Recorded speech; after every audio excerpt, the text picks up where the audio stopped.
This is Dirshu Mishnah Berurah Siman Dalid Sif Beis through Sif Ches. As we begin a new week of learning Mishnah Berurah together, Baruch Hashem, many have already expressed the incredible amount of knowledge we pick up with just one simple page of Mishnah Berurah. Hopefully people try to chazer over Shabbos, and let's get to it. So Sif Beis begins, the Yedaktik la'arois aleha mayim. What should be Yedaktik? You should be meticulous to pour on your hands water, gimel pamim 3 times, lahavir ruach ra, to remove the evil spirit, the ruach ra, shesheira aleim, the rest upon your hands. And this is the ruach ra, in which we discussed, is upon your hands early in the morning. So it says from the fact that you woke up in the morning, or the fact that you are a new creation in the morning, the two opinions that we saw in the beginning of the Siman from the Rosh and the Rashba. Says the Mishnah Berurah in Sivkot and Ches, Yedaktik, you should be meticulous.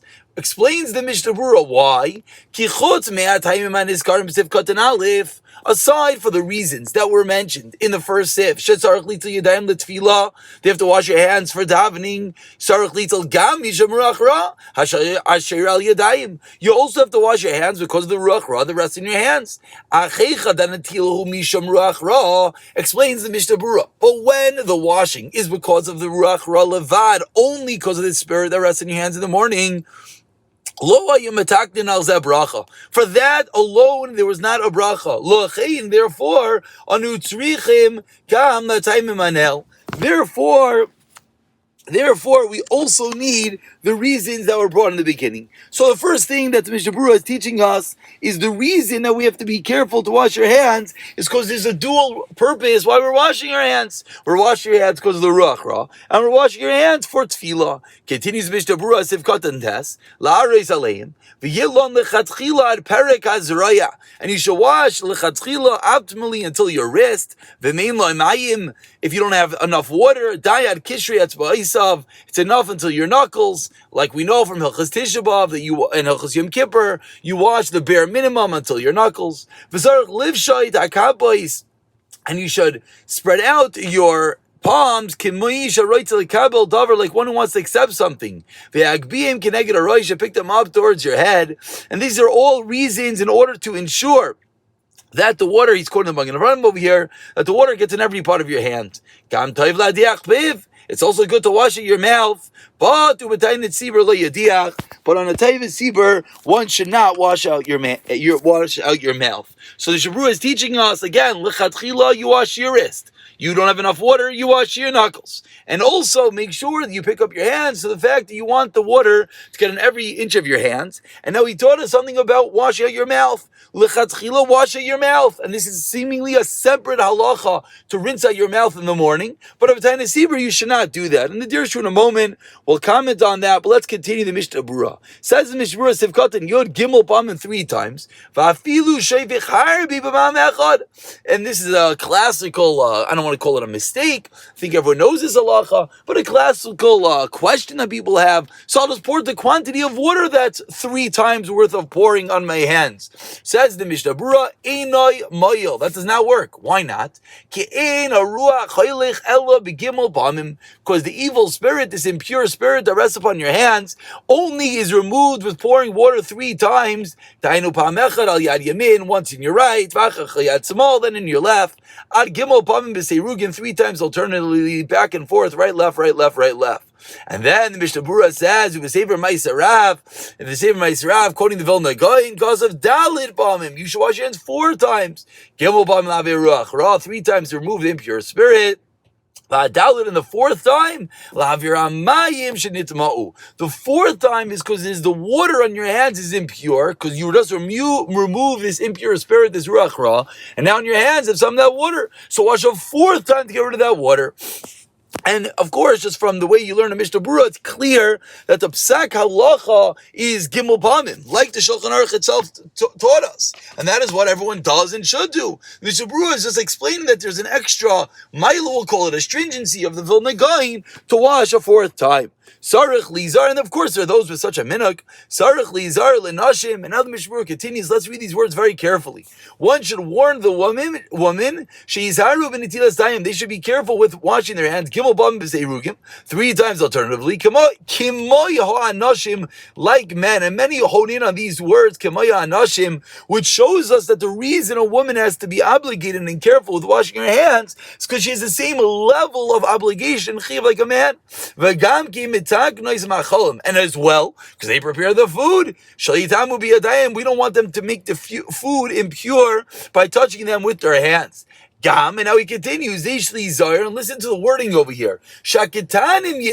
You should also be careful that the children should wash their hands b'shachris in the morning, because they touch the food. And as everyone does realize, it was an obvious wordage difference between children and women. By woman, the Mishnah Berurah taught us 2 different reasons. Reason number 1, they're like men. Reason number 2, because they prepare food. But by children, all the Mishnah Berurah said, the reason of they preparing food. And the obvious understanding is because children do not have the same obligation as men. Because children are on a lower level, the obligation is only due to chinuch, perhaps number 1. The obligation number 2 is whatever level of ruach ra is on their hands, maybe will come out to the food, number 2. But of course, we see that it's not as high an obligation like men and women. Ubenekiyas Akam concludes the Mishnah Berurah, b'maychalim below netilas yadayim, washing of a guy, if a guy touches food without washing his hands, ein lachash, don't have to worry about it, teloi mikable tama, because gayim are not makabel tama, therefore there is no impure spirit on their hands. And now let's go right away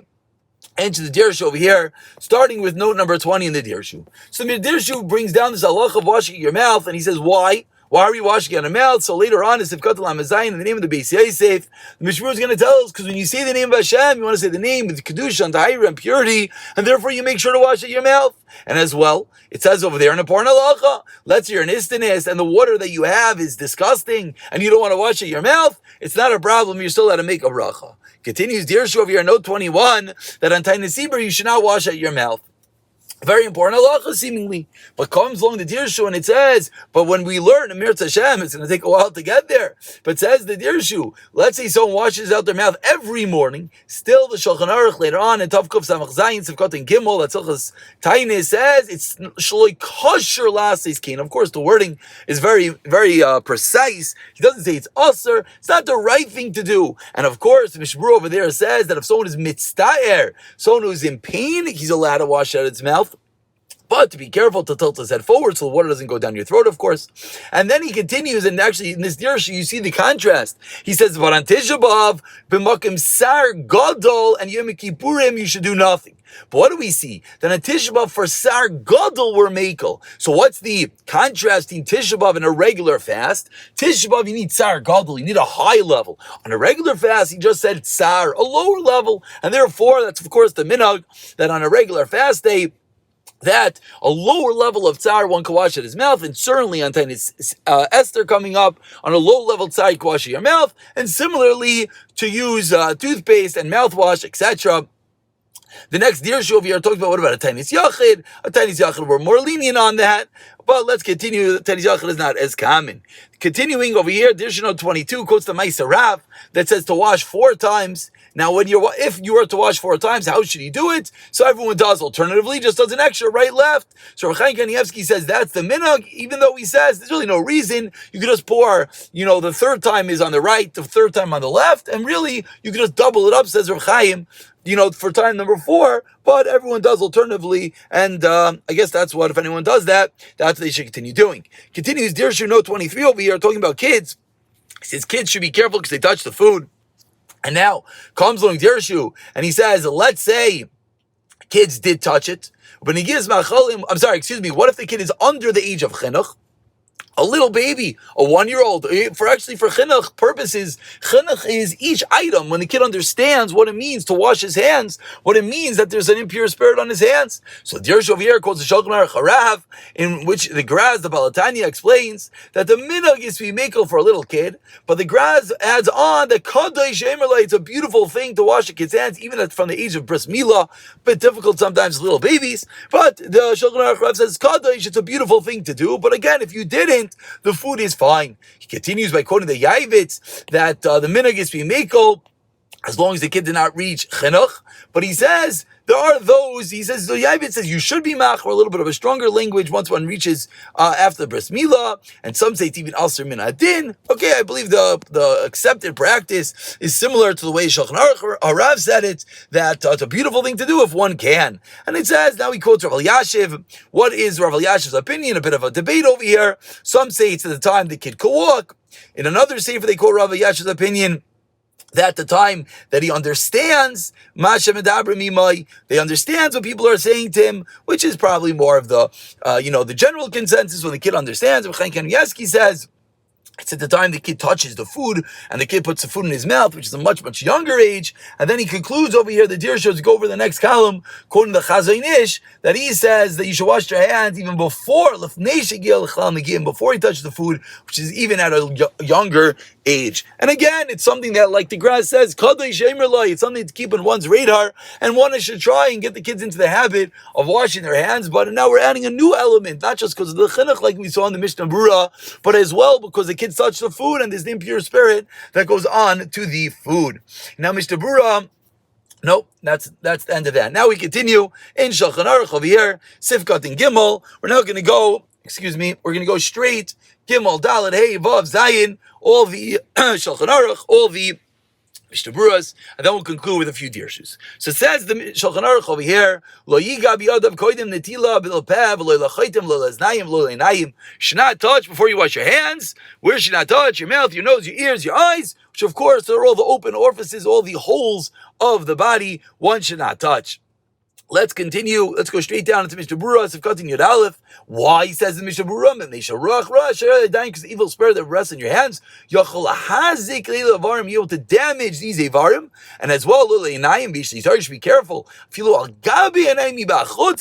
it's possible, which of course sometimes is difficult, because what that means is even on the outside of your eyelids. But he says, if it is possible to do that. But again, just to point out, he says, and I think the general understanding is that it can mamish damage. You learn the Gemara, it says, Lasamek, will blind your eyes, God forbid, etc. But there is a Kaf HaChaim that learns that these things are not literal, it's more figuratively. He says that if you touch your eyes and your mouth, you're not going to understand Torah, and your ears, you won't be able to hear things spiritual, which of course is something to be careful about, but maybe a dot less scary. But again, one should not be touching the open orifices of the body before they wash their hands. Says the Shulchan Aruch Sifkat and Dalid, even one who washed his hands, lo yimashmish should be at the bas tamid. Now Sifkat Dalid and Hey are not right now about things to do before Netilas Yadayim, the pashtus, but rather has to just do with care that one has to have with certain areas of the body. Says the Shulchan Aruch, like even when one washes his hands, he should be careful. He should not touch his anal opening constantly. Why? It causes hemorrhoids. Similarly, if someone gives blood, should not touch the opening where you gave blood. It could ruin the opening, and this is like one of those things, you tell your kids, don't play with the scab, because, it can make an infection. That's basically what the Shulchan Aruch here is teaching us. Says the Shulchan Aruch, hey, loiga begigis sheichar, should not touch a barrel of beer. Why? If you touch the beer too much, it could cause the beer to get lost. Let's see the Mishnah Berurah over here. Sifkat and Yud Gimel afilu v'koydem netila, before you wash your hands. Yish oyser meliga b'biyatabas. It's also touch the opening, your anal opening. Afilu b'mikra, even happenstance. V'chein la'ama b'bakam anekav, and we've seen this already. Similarly, by the male member at the point of the opening. V'afilu munas, even if you're married. Because again, this is a bit more stringent. Last time when we learned touching in the private areas of your body was because it causes arousal. It can cause someone to have an erection, etc. Here it's more of the sakana to touch an open area of the body. The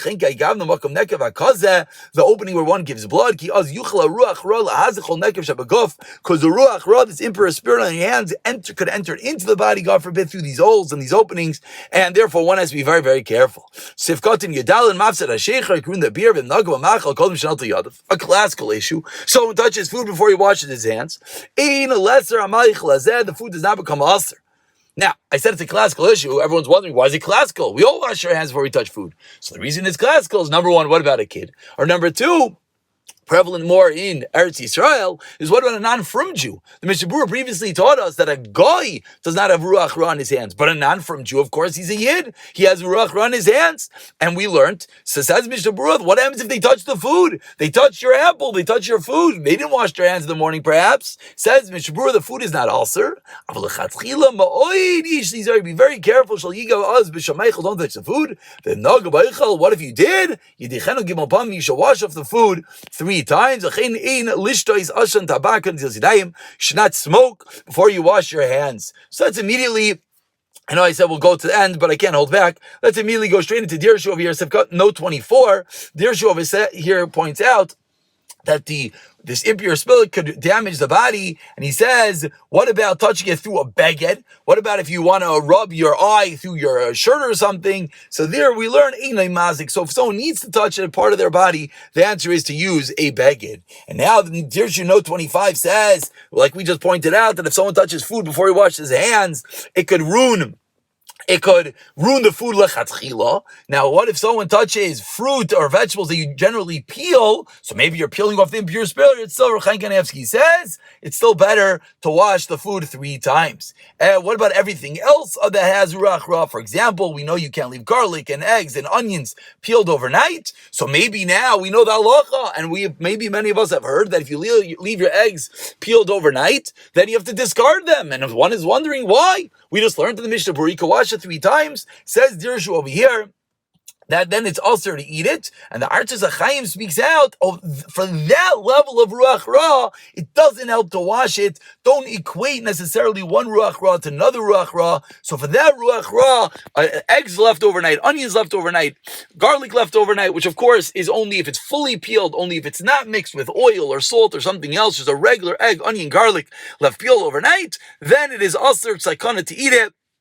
And don't go washing it. Pasha says that does not work. The Stei Chamid says, he brings the Mishnah Berurah in the name of the Archas HaChaim, and he's not sure if washing something else would work. And he says, what about an esrog they leave under your bed? There's also ruach ra. Some say to wash it off in order to get rid of that ruach ra. He says, don't smoke before you wash your hands in the morning. Archas HaChaim Shemin Chas Aroin says, what's the reason? Because you're going to touch your mouth, or you're going to touch the actual tabak, you're going to touch the different parts of the cigarettes. These were rolling themselves, and it could cause it to have this ruach ra on it. And now we're going to conclude with Sif Vav as it gets a bit late. Sif Vav and Zayin says the Mechaber Ein Tzarech Revias L'Tilas Yadayim L'Tefila. So now we just segued a little bit. Till now we've done about washing your hands in the morning. Now the Mechaber says with regard to davening, you don't need a Revias of water. And Sif Zayin says the Mechaber Toiv L'Hakben L'Tilas Yadayim Shachris B'chol Advar Makben L'Tilas Yadayim L'Suda.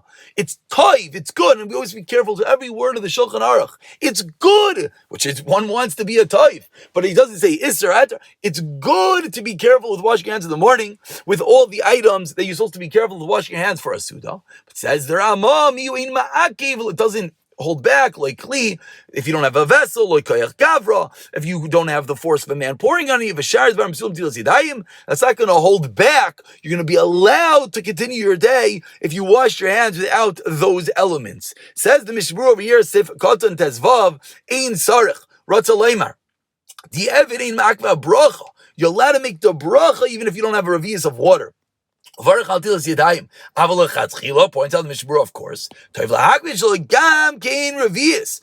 revius of water for washing your hands in the morning, like the next tip says, so washing your hands in the morning, make sure to have revius. Again, revius is not so big, anywhere between 3.4 and 5.5 ounces of water. And over here, because it's not a daraisa, and we're seeing here as a type, probably one could be lenient on the smaller sheet of revius, something like 3 to 3.3 ounces of water. Says the Mishnah Berurah, you're allowed to make a bracha if you don't have a kli to pour in your hands, or you don't have the force of a man to pour in your hands. You have no other way of doing it. Of course, if it's possible to have a kli to pour it on your hands, etc. And again, the classical case, if you don't have any kli or something, is when you open the faucet let the water go in your hands. There you don't have a kli. Maybe that is called koyach gavra, that it is your force, that you open the faucet, and these would be things that b'di'evid would work. Lo kli, says Mishnah Berurah Siman Yud Zayin, Ratzalaymer demani af la'avir ruach ra. It helps to get rid of the impure spirit. L'chein im ein like kli shalim. You don't have a complete vessel, so that we'll learn with regard to washing your hands in the morning. Has to be a kli shalim. Motor little mekli nakov. You're allowed to use a vessel, a washing cup with a hole in it. V'chein a polmith. Av she'ein kan koyach gavra, even though there's no gavra, as we'll see later on, and we conclude as we turn over the page of the Mishnah Berurah that says,